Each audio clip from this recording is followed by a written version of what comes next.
Hi everyone, my name is Emily and I'm the Young Adult Librarian at the Rock Island Public Library. And today I have a one-title book talk for you, and it is Black Panther, The Young Prince.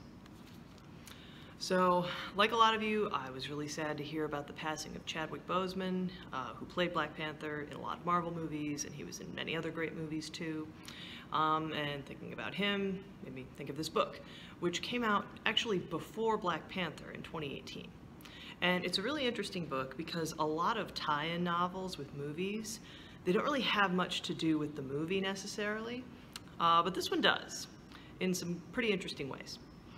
So this is a book about T'Challa when he's a kid, and his best friend at this time is M'Baku, which is kind of surprising. If you've seen the movie Black Panther, this is not what you'd probably expect.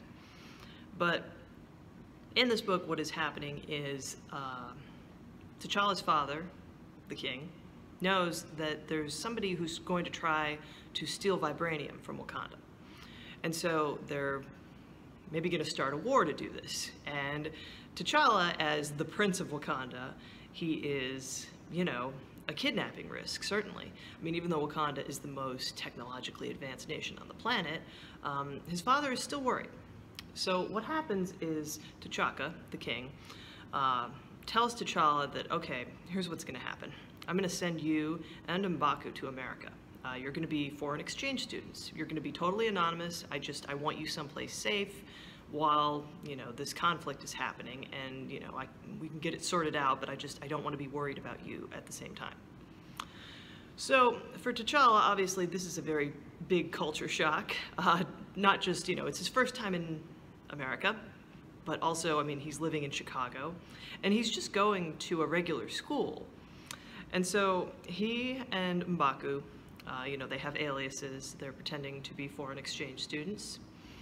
And at first, I mean, this whole thing is sort of like, for T'Challa, just, you know, he's always been the Prince of Wakanda. He's always had this sort of weight on his shoulders because he's preparing to succeed his father someday.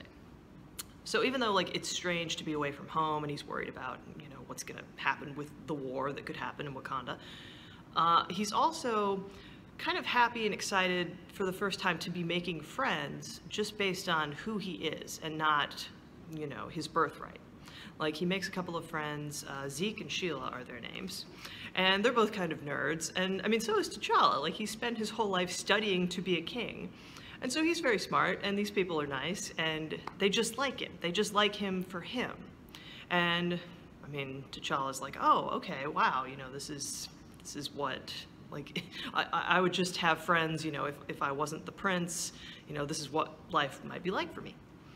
And at the same time, like, he's making these new friends, he's kind of having some trouble with M'Baku, because M'Baku has made some new friends as well.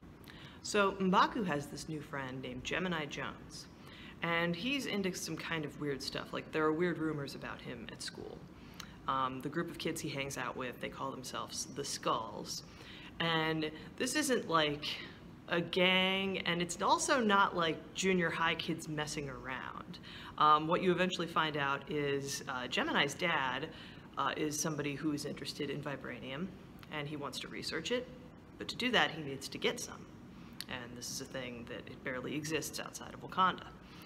So the book is T'Challa trying to figure out, I mean, first, you know, how much can he trust his new friends with? You know, could he possibly tell them who he really is and part of why he's in America? Because, you know, as M'Baku kind of grows more distant and is hanging out with this Gemini Jones kid, it becomes clear that, okay, some of these rumors are true. You know, this kid is into some dangerous stuff. He's got some kind of power, and it could hurt people. And T'Challa's like, okay, well, I have to stop this. I have to do something about this, but how? So if you like Black Panther, this is a really great book, and I really enjoyed reading it before seeing the movie, but, like, you know, if you've seen the movie and you've never read this book, you could certainly still just enjoy how it connects to the world of that film and those characters. So, check it out. This book is available to read through Hoopla, so if you want to check it out, all you need to do is download that app. Thanks for watching, and I'll see you again soon.